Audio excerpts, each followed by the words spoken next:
I'm here at the Global Leadership Summit here in Nassau, Bahamas, and I have the opportunity to interview my great mentor, Dr. Myles Munroe. He needs no introduction, but I just have the opportunity to ask him some very few questions here to inspire you out there around the world, especially in Toronto, Canada, about leadership, about greatness, with 63 or so books out there in the world. Dr. Myles Munroe, thank you for this great opportunity. Thank you, Alex. It's good to be here. It's a pleasure to be on your show. Okay, thanks a lot.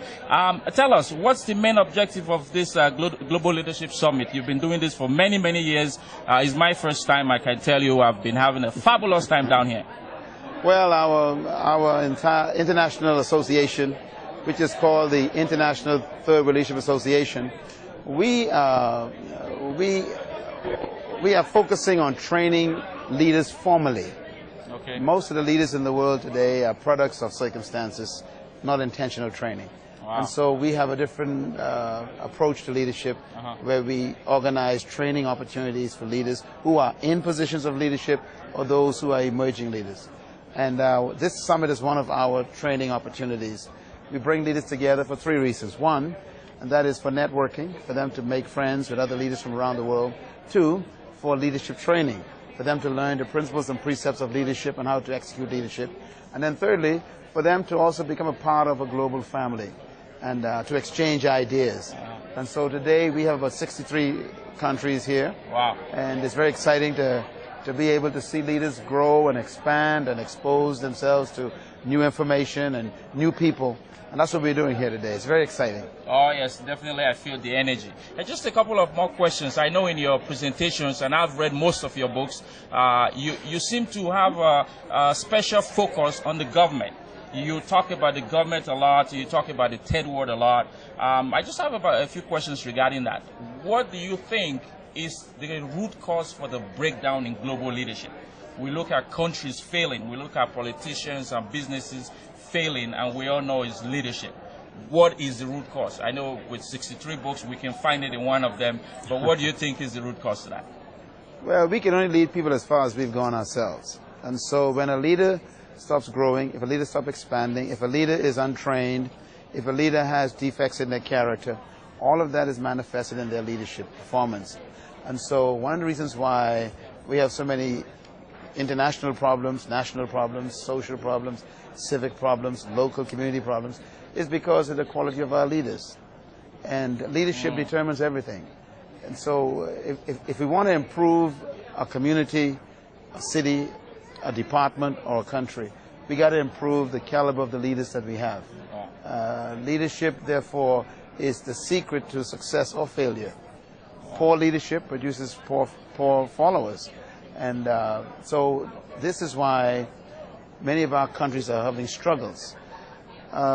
Secondly, most of the leaders that we have trouble with today are those who have not focused on strong spiritual foundations. And our association emphasizes a balance between all of them. There must be not just intellectual, but there also must be spiritual, not just attitude, but aptitude.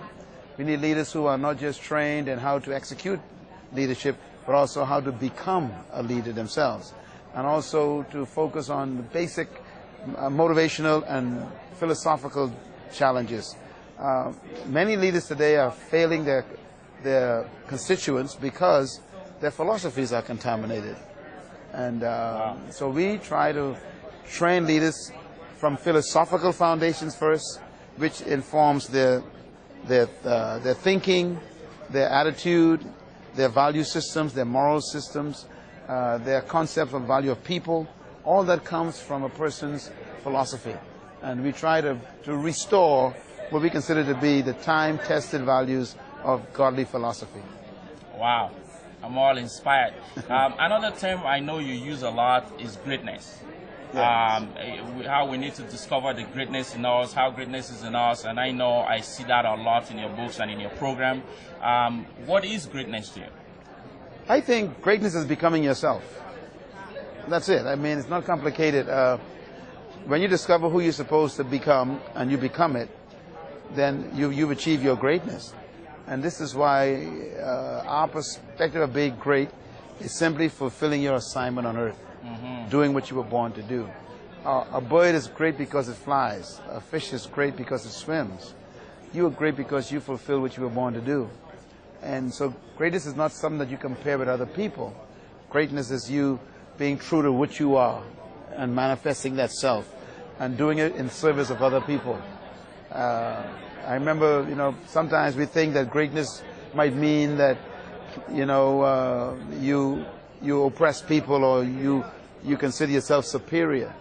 But these are very twisted ideas. That's not greatness, that's small-mindedness. Wow. The greatest leader of all time said these words. He said, if any man wants to be great, he must become the servant of every other man. That means he must serve his gift to the world.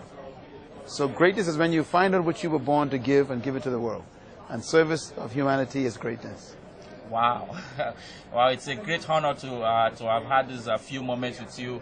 What an amazing work, amazing energy down here in Nassau, Bahamas. I can tell you that, and I know you always say Bahamas where God lives. We will be showing you some clips about Bahamas to hopefully to inspire you, not just to come and see Bahamas, of course, but to come and see where God lives through Dr. Myles Munroe's ministry. Last question for you, Dr. Munroe, is what's your advice? So I'm going to ask you your leadership advice to a specific group of people. What's your advice to leaders of government? What would you advise them based on, you've worked with a lot of them around the world. Just one sentence, leader, if you're a leader in the government, here's my advice for you.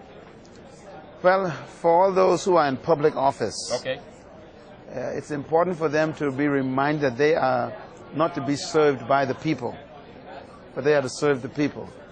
Because leadership is not measured by how many people serve you. It is measured by how many people you serve. And that's why we call it public office. If you are in government, you are a public servant. Right. And that's what we actually call you. So you are not there for us to give you power. You are there for you to empower us. And so I would say to every leader, whether civic, government, or business, corporate, that really your number one passion and responsibility is to serve the people who look to you and serve those who trust you and look out for their best interests.